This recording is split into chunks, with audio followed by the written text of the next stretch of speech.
Juicio político contra la ministra de Gobierno María Paula Romo pasa a decisión del Pleno de la Asamblea Nacional, donde se decidirá si se censura a la funcionaria o se archiva el proceso. Fiscalía indaga un contrato de compra de insumos médicos del Hospital Monte Sinaí en Guayaquil por denuncias presentadas antes de la emergencia sanitaria. Nuevos récords de contagios de COVID-19 en Italia y Francia. La Organización Panamericana de la Salud hace un llamado a los países latinoamericanos para que observen lo que pasa en Europa y no bajen la guardia. Continúa la incertidumbre sobre los resultados electorales en Estados Unidos. El candidato Joe Biden se mantiene a la cabeza de los conteos.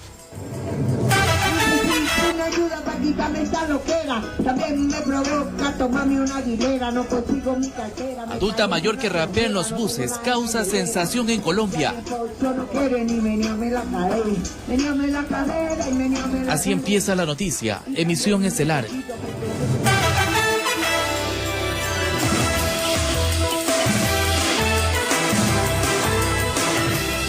Buenas noches, amigos televidentes, bienvenidos a la emisión estelar de su informativo La Noticia. Adriana, buenas noches. Charlie, queridos amigos, muy buenas noches y bienvenidos. Atención porque dentro de pocos minutos la ampliación de esta noticia. 2 nuevas muertes violentas se registraron en Guayaquil. El cuerpo de una de las víctimas fue hallado en una funda. Los detalles los tendremos en instantes. Y más adelante agreden a policías metropolitanos en plena bahía de Guayaquil. La ampliación de ese hecho en pocos minutos.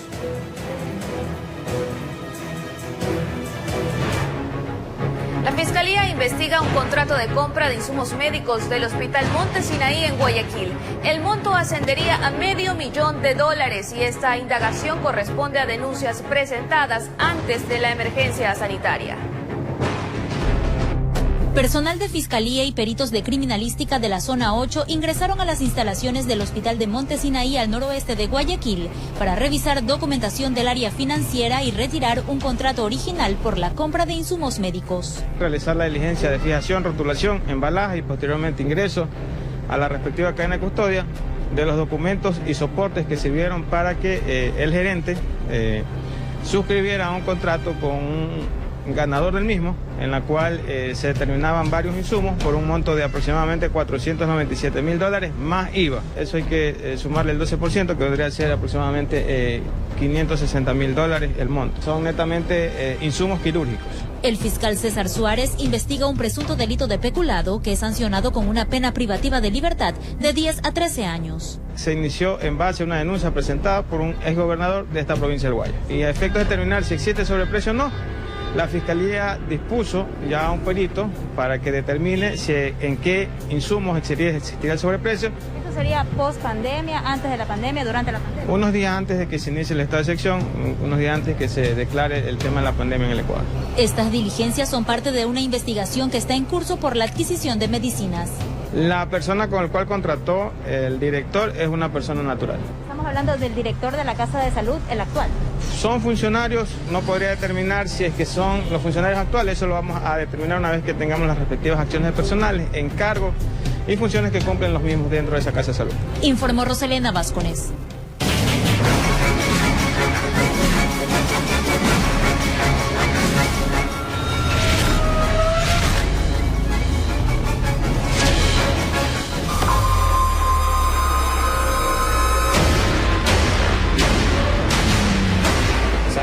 Pedir plata, de que yo tenía un bebé enfermo, Si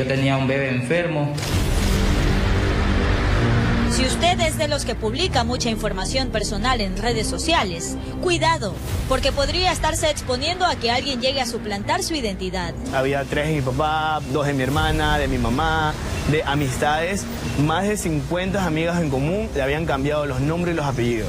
Conozca de qué se trata este lunes 9 de noviembre en su informativo La Noticia. En los últimos días en la provincia de Esmeraldas, la Policía Nacional logró el decomiso de cerca de 1 tonelada de droga entre marihuana y cocaína. El alucinógeno estaría destinado tanto para el tráfico internacional y también para el consumo interno. El primer golpe al narcotráfico se ejecutó en el cantón Río Verde. Patrullajes a pie de uniformados de policía preventiva permitieron ubicar a orillas del muelle Punta Arena una lancha abandonada.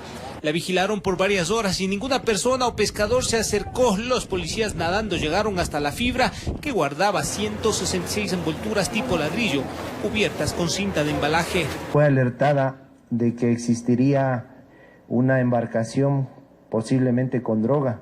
2 señores oficiales, un señor policía, nadando llegaron hasta esta embarcación. Aparentemente los tripulantes se percataron de la presencia de los uniformados y optaron por abandonar la fibra. En la prueba de campo dio positivo para marihuana, que posiblemente estaba destinada para consumo interno, no solo de Esmeraldas, sino que tenía que llegar a otras ciudades. Vamos a continuar con esta investigación para tratar de dar con los responsables de los dueños, propietarios y los transportistas de esta droga. Más al sur de la provincia, en el sector de Chamanga, agentes de la Unidad de Inteligencia de Investigación de Puertos y Aeropuertos lograron determinar un lugar en medio de la vegetación que era utilizado como centro de acopio de grandes cantidades de droga. La intervención de los uniformados permitió el decomiso de 31 sacos de yute que contenían en su interior 751 paquetes rectangulares de clorhidrato de cocaína, los cuales iban a ser enviados al exterior mediante la modalidad de lanchas rápidas. En la operación antinarcóticos Tribor, 2 personas fueron detenidas, un ecuatoriano y el otro colombiano. Al día de hoy contamos con 102 toneladas, 166 kilogramos. 2 casos en la provincia verde que permitieron el decomiso de 900 kilos de droga, entre marihuana y cocaína, informó Iván Casamen.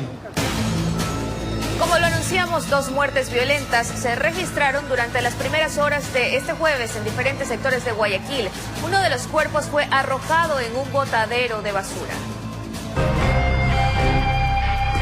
Le propinaron alrededor de 20 disparos mientras salía de una fiesta en la Ciudadela La Alegría, en el sector de la Juan Montalvo, en Guayaquil. Durante la balacera, registrada en horas de la madrugada, resultaron heridas 3 personas más. Que se había encontrado en un callejón en compañía de otros ciudadanos. Varios sujetos se bajan de un vehículo tipo SUV y le realizan varios disparos, causando el deceso, y salieron heridas otras personas con heridas menores. El fallecido fue identificado como Ronald Morán Ronquillo, de 30 años. Registra antecedentes por tráfico de drogas y tenía poco tiempo de haber salido de prisión. Horas después, el cadáver de un hombre de aproximadamente 30 años fue encontrado dentro de un plástico color negro, a un costado de la oreja vial que une la perimetral con vía a la costa. La víctima habría sido ejecutada en otro lugar y arrojada en el sitio. Presentaba varias heridas, aparentemente a la inspección ocular preliminar que se hizo, que estarían relacionadas con algún arma punzocortante. En ese momento nos trasladamos a morgue para poder identificar a esta persona. Con estos 2 últimos casos se registran 264 asesinatos en lo que va del año en Guayaquil, 61 muertes más que en el 2019, informó Jorge Salazar. Y más adelante agreden a policías metropolitanos en el sector de la Bahía. La ampliación de ese hecho en pocos minutos.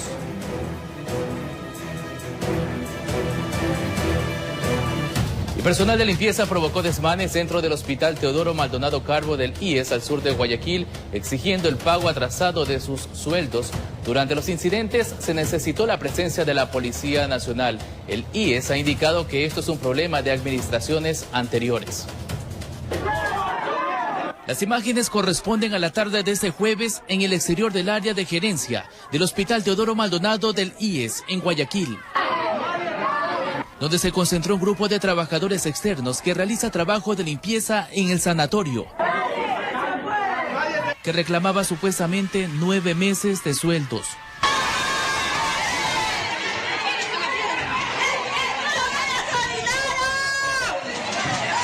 Intentaron llegar hasta la oficina del funcionario, pero aquí la situación se agravó. Específicamente en la puerta, donde varios vidrios quedaron destrozados y el personal de seguridad tuvo que utilizar gas pimienta.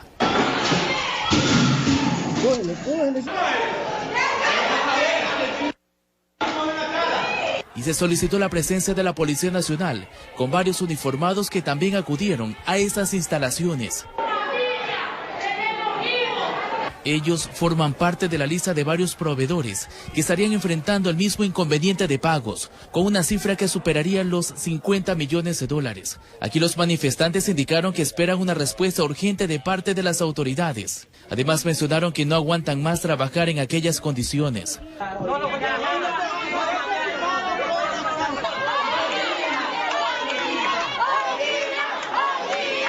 Por su parte, el presidente del directorio del IES, Jorge Guate, en su cuenta de Twitter resaltó que no justifica lo sucedido, pero aclara que el pago a ese proveedor se complica porque está fuera de contrato, y así se recibió el hospital, y además que los administradores actuales han tenido que regularizar esto a través de un convenio que irá a la Contraloría. Se esperan otras declaraciones o más detalles de estos contratos y también lo que ocurrió dentro del hospital de parte de las autoridades del sanatorio y también del Instituto Ecuatoriano de Seguridad Social, informó Charlie Pisa. En Guayaquil, decenas de pacientes renales continúan en su lucha por el pago a los centros de diálisis, cuya deuda estatal supera los 200 millones de dólares. Muchos temen por sus vidas, pues no tienen otras opciones para el tratamiento de una enfermedad que ha trastocado las prioridades de sus familias. 60 años de edad y más de 3, desafiando una enfermedad catastrófica. Pero John se suma a la protesta, a despecho de lo que sea. Salí de la diálisis y vengo a apoyar aquí porque en realidad necesitamos que les cancele. Porque si no nos cancelan, ¿qué vamos a hacer nosotros? Vamos a morirnos. Los pacientes de los centros de diálisis están de luto. Tienen 13 meses exigiéndole al gobierno el pago de 250 millones de dólares. ¿Cuáles han sido los argumentos para anular esas facturas? Lamentablemente eso es lo peor, que ni siquiera nos dan un argumento válido. Nos dicen que están en revisión de las facturas y que hay algunas inconsistencias, pero no nos dicen qué inconsistencias. Por enésima vez, en los bajos del edificio Joaquín Gallegos Lara, aquí están las oficinas del Ministerio de Salud. Y ningún eco, dicen. Desacato por parte de las autoridades del Ministerio de Salud Pública a esta sentencia emitida el 30 de septiembre. El 15 de octubre tenían que haber tenido el acercamiento con nosotros y habernos dado el plan programático de pagos. A nivel nacional hay 12.000 pacientes y en el caso de Guayaquil, 3.000. En su desesperación, no pocos han acudido hasta los hospitales del Ministerio de Salud Pública, pero allí tampoco hay insumos. Incluso como para pandemia que estamos, no hay alcohol, no hay gel, no hay antibacterial, no hay nada de esas cosas. En duelo seguirán, afirman, pero no piensan bajar la guardia por la memoria de los 1.200 pacientes que perecieron en medio de la pandemia. Y una lucha inclaudicable, informó Jorge Escobar.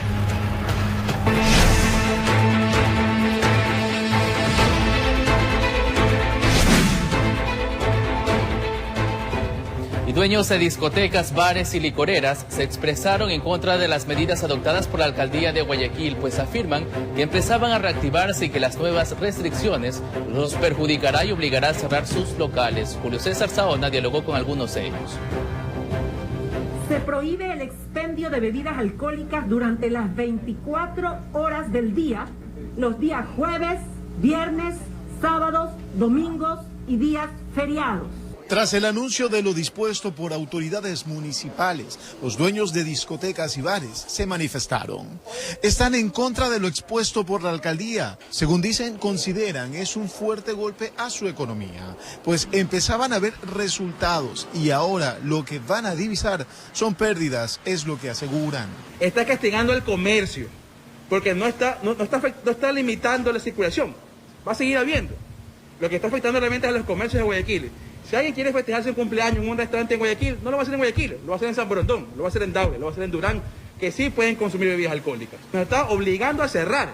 Hacemos un llamado al COE cantonal que revea esta situación porque no solamente nos afecta a nosotros directamente, sino a licoreras, minimarkets, tiendas, hoteles. Con la nueva normalidad les tocó acoplar sus locales, transformarlos en algunos casos en restaurantes, en donde se vendían también bebidas alcohólicas. Creen que con estas medidas será imposible mantenerse en el negocio. Estaba dejando de trabajar como resto bar ¿no? Que eso nos ayudaba mucho, pero hicimos una nueva inversión en el cual acoplamos cocina y muchas cosas para volver a trabajar y reactivarnos. Y ahora con esta nueva disposición del COE nos termina matando de nuevo. Que se están preparando para dialogar con la alcaldesa Cintia Viteri y que en los próximos días tienen previsto llegar a la municipalidad. Se ven desesperados, pues aseguran que de no tener solución deberán cerrar sus locales.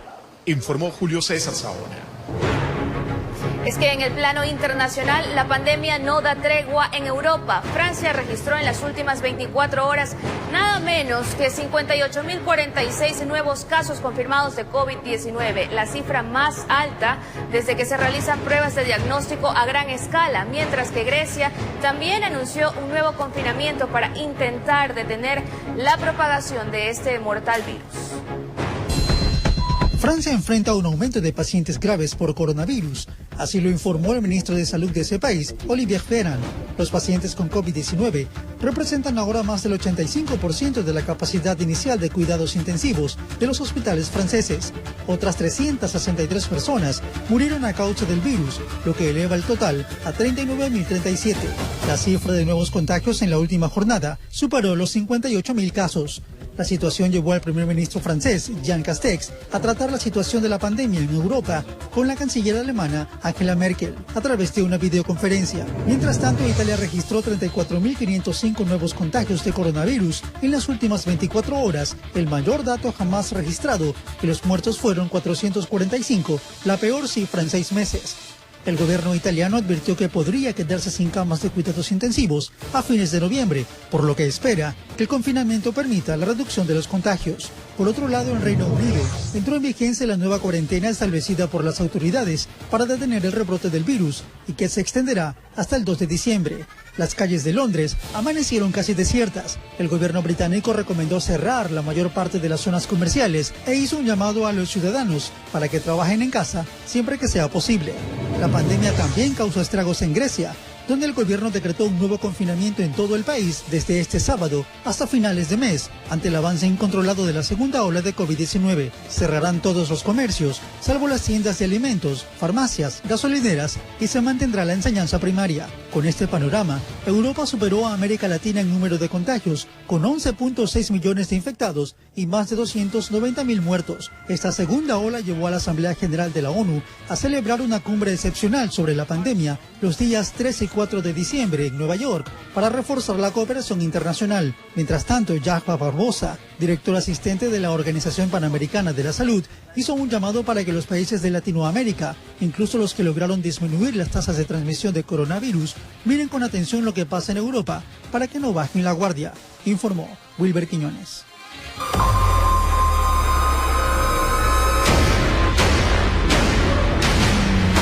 Empezaban a pedir plata de que yo tenía un bebé enfermo, Si usted es de los que publica mucha información personal en redes sociales, cuidado, porque podría estarse exponiendo a que alguien llegue a suplantar su identidad. Había 3 de mi papá, 2 de mi hermana, de mi mamá, de amistades. Más de 50 amigas en común le habían cambiado los nombres y los apellidos. Conozca de qué se trata este lunes 9 de noviembre, en su informativo La Noticia. Médicos y trabajadores de la salud insisten en el cumplimiento de la ley humanitaria sobre los nombramientos definitivos para quienes laboraron durante la pandemia. El tiempo para ese proceso corre. Profesionales y trabajadores de la salud manifestaron sus inquietudes ante la inestabilidad laboral que atraviesan luego de que el reglamento emitido por el Ejecutivo pusiera límites al artículo 45 de la ley humanitaria que trata sobre nombramientos definitivos para el personal de salud que laboró durante la emergencia sanitaria. Nosotros estamos apelando ya no solamente a la parte moral, porque la pandemia sigue, porque nuestros compañeros siguen muriendo. Hemos estado expuestos tanto con insumos, sin insumos y con escasos insumos. En realidad, somos personas que En realidad hemos dado todo de sí y lastimosamente no se nos está inmiscuyendo. En la Subcomisión de Salud de la Asamblea Nacional se recogieron las inquietudes de varios sectores y se invitó a los ministerios de Finanzas, Salud y Trabajo para que recojan todas las demandas que se requieren y se establezcan soluciones prontas. Nosotros queremos que este diálogo llegue a un consenso y llegue a un acuerdo, que esto ya se resuelva dentro de este periodo de noviembre y a más tardar los primeros días de diciembre. Recordemos que la ley solamente decía en los 6 meses que transcurrían y ya vamos 5 meses. Los gremios a través de la Asamblea Nacional entregaron un proyecto a las autoridades para que el mismo sea revisado y evaluado. Mientras tanto, solicitan acciones inmediatas para que se dé cumplimiento a lo que se estableció en la ley humanitaria. Informó Valeria Navarro. Vamos a cambiar de tema para contarles que 2 agentes metropolitanos fueron agredidos por comerciantes informales extranjeros cuando realizaban operativos de control del orden público en las aceras del sector de la Bahía, esto en el centro de Guayaquil. Los sujetos fueron detenidos, pero luego recibieron medidas sustitutivas. En este video se observa a un agente de control metropolitano que es empujado por un comerciante informal en compañía de otro que también lo ataca cuando intenta defenderse.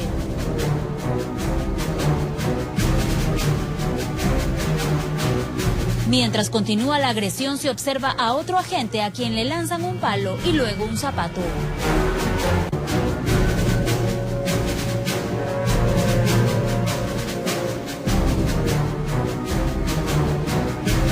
Esto mientras al fondo se observa que siguen golpeando al primer uniformado. Ocurrió en el sector de la Bahía en momentos en que se realizó un operativo de control de espacio público para evitar que invadan la acera. Los comerciantes nacionales no opusieron ningún tipo de resistencia, pero en cambio hubieron 3 personas que se opusieron y resistieron y es más, atacaron a la autoridad frente a la bahía Huayna Cápac. Uno de los agentes municipales sufrió una herida en su pierna. De hecho, estas personas se encontraban libando en el espacio público, envalentonados por el alcohol, reaccionaron en una forma desproporcionada. Habían picos de botella con los cuales realizaron el corte a la pierna de otro agente municipal que fue atendido y afortunadamente se encuentra en un buen estado de salud. El director del Cuerpo de Agentes de Control Metropolitano de Guayaquil indicó que este uniformado actuó en defensa propia. El agente de control metropolitano en esta situación en la que es atacado por 3 personas y eventualmente hasta por 4, pues aplica los procedimientos que él ha aprendido aquí en el Cuerpo de Agentes de Control y de defensa y logra de alguna manera neutralizar a sus 3 atacantes. La policía detuvo a 3 de los implicados y fueron llevados hasta la fiscalía. Los 3 sujetos son de nacionalidad venezolana, acusados realmente por ataque y resistencia. Desafortunadamente, estos sujetos fueron puestos en libertad por parte del juez que conoció la causa. Ellos dijeron que no tenían domicilio y sin embargo fueron beneficiados con las medidas sustitutivas en vez de otorgarles la prisión preventiva, que era lo que nosotros esperábamos. El comandante Jaime Dávalos reiteró que continuarán con los controles a fin de evitar desorden en la vía pública. Informó Roselena Vázquez. Y en otro tema, el juicio político contra la ministra de Gobierno, María Paula Romo, pasa a decisión del Pleno de la Asamblea Nacional, donde se decidirá si se censura a la funcionaria o se archiva este proceso. El juicio político contra la ministra de Gobierno, María Paula Romo, pasa a debate del Pleno de la Asamblea Nacional por el supuesto incumplimiento de funciones durante el paro de octubre de 2019. Mi total respaldo al informe, porque este informe recomienda la destitución y la censura de la abogada María Paula Romo, ministra de Gobierno. El informe elaborado por la Comisión de Fiscalización contó con 9 votos a favor, 1 en contra y 1 abstención. El mismo responsabiliza a la ministra por el uso de bombas lacrimógenas caducadas. Esto no es ningún mensaje en contra de la Policía Nacional. Total respaldo para la Policía Nacional. De hecho, esperemos que realmente los ministros, las cabezas de Estado, las cabezas de esas carteras de Estado, les entreguen todo lo que necesiten. Además, pone en consideración que se debata sobre los supuestos lanzamientos de bombas lacrimógenas a las universidades. Pese a que intentó la señora ministra escurrir el bulto y decir que no habían sido miembros de la policía, bueno, pues, fuesen o no fuesen, simplemente se afectó a esos predios. y eso ya es incumplimiento de funciones. Por la tercera causal, que se refiere a la convocatoria tardía al Comité Interinstitucional para la Protección de Periodistas y Trabajadores de la Comunicación, el informe descarta la responsabilidad política de Romo. En el debate, el único asambleísta que se negó a dar paso al juicio político fue Franco Romero, bajo el siguiente argumento. La señora ministra de Gobierno no violó ninguna norma constitucional ni legal que amerite su enjuiciamiento político. La solicitud de juicio político, que fue presentada por los asambleístas María Lourdes Cuesta, Amapola Naranjo y Roberto Gómez, se da paso luego de 10 meses. Sin embargo, para que María Paula Romo sea censurada, se debe alcanzar los 91 de los 137 votos del Pleno de la Asamblea Nacional. Caso contrario, el legislativo podrá archivar este proceso. La decisión se tomará en las próximas semanas, informó Valeria Navarro. En respuesta a su juicio político, la ministra de Gobierno, María Paula Romo, manifestó que con ello la legislatura le da un triunfo a los violentos de octubre. El mensaje fue brindado en el marco de la ceremonia castrense de ascensos policiales. La posición de la ministra de Gobierno, María Paula Romo, ante el informe de la Comisión de Fiscalización de la Asamblea Nacional, que recomendó su enjuiciamiento político, fue negativa a la decisión legislativa. Hoy la Comisión de Fiscalización, con su decisión en la Asamblea Nacional, les ha dado un triunfo a los violentos de octubre, les ha dado un triunfo a quienes esperaban y buscaban que en octubre caiga la institucionalidad democrática.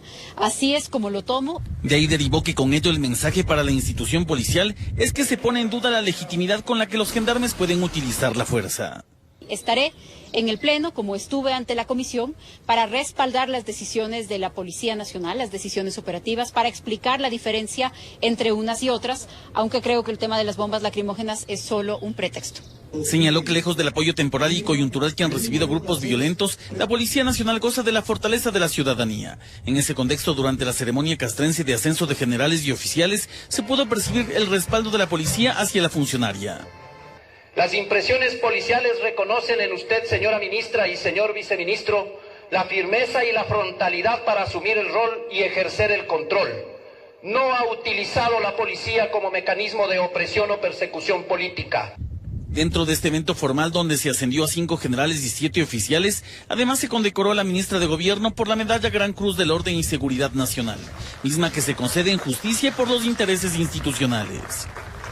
Informó Javier Rosero. Ahora tenemos una buena noticia. Carlitos, el joven que dejó de recibir el bono de discapacidad desde el año pasado, tuvo la ayuda que tanto anhelaba de un televidente que le llevó varias donaciones. La familia quedó completamente agradecida por la bendición, que fue más grande de lo que esperaban. En buena hora para él y su familia. Veamos la siguiente nota.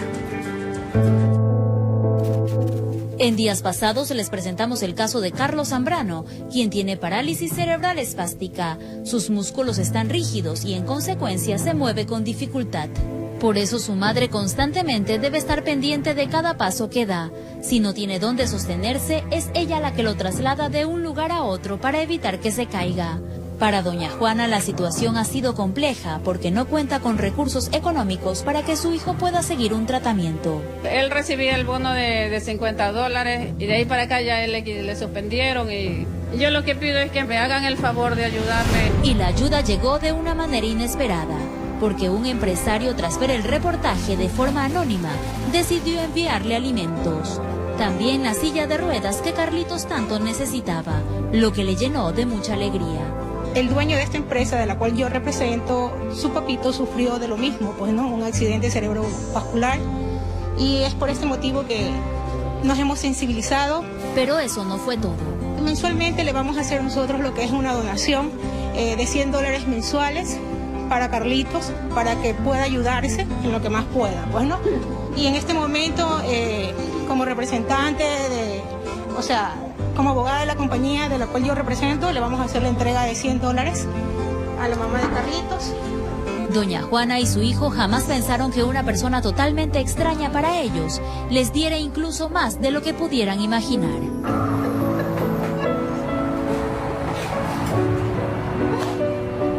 Les agradezco mucho de corazón, ya que a mi hijo le habían suspendido el bono y ya me sentía muy desesperada porque tengo que comprarle los medicamentos y perdí el de 50 y miren lo que es Dios. Hace un milagro tan grande que no lo esperaba, de verdad, y ahora recibo un doble regalo. Una verdadera sorpresa que se convirtió en una gran bendición para esta familia. No me esperaba esto, que de una persona que no conozco, no sabemos quién es como caído del cielo esto. Es la viva demostración de que Dios existe y se manifiesta a través del amor del prójimo. Nunca había visto mi mesa así. Yo creo mucho en Dios y yo siempre le decía, le digo, Carlito, no, Dios tarda pero no olvida, le digo, no importa que vivamos así, le digo, es un milagro de Dios. Gracias, papito Dios. Informó Roselena Vázquez. Y más adelante, amigos televidentes, cuando regresemos de este corte comercial. Una adulta mayor que rapea en los buses causa sensación en Colombia. Ya regresamos.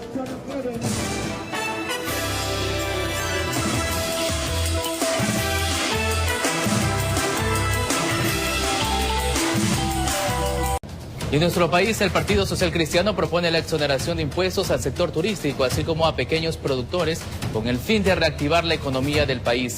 Acompañado de los candidatos a la Asamblea Nacional, Jaime Nebot también habló de una aplicación gratuita para monitorear la salud de personas de escasos recursos. ¿Sabe quién tiene la llave para que una asamblea funcione? Todos ustedes, todos los que me escuchan en el país, el pueblo, voten bien, señores. A 2 meses de que empiece la campaña y ante una economía golpeada, afirma Nebot. Exoneración total de impuestos, salvo el impuesto a la renta. Si ganan, que paguen. Para los pequeños agricultores, ganaderos, pescadores. Junto a candidatos nacionales, provinciales y al Parlamento andino, también habló de créditos baratos a largo plazo en la banca pública.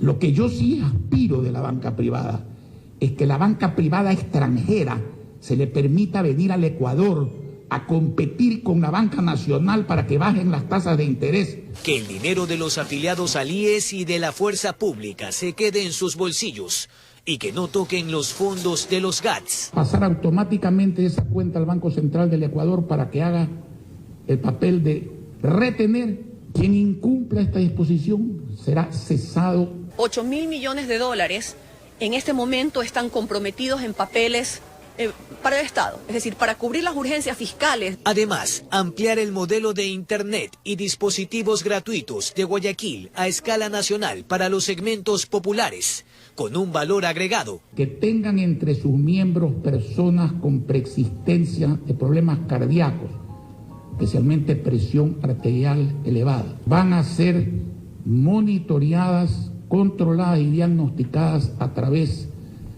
del uso gratuito de una plataforma. Todo el plan cuesta 150 millones anuales y según la hermana de la alcaldesa. Y algunos hasta 4 años después le daban una cita, cuando el enfermo se curaba por gracia de Dios o tal vez ya estaba muerto, ya no. En materia penal quieren sancionar con medio siglo de prisión a violadores o asesinos de menores de 14 años y a quienes perjudiquen a pequeños productores de alimentos perecibles. 3 años de cárcel. Informó Jorge Escobar.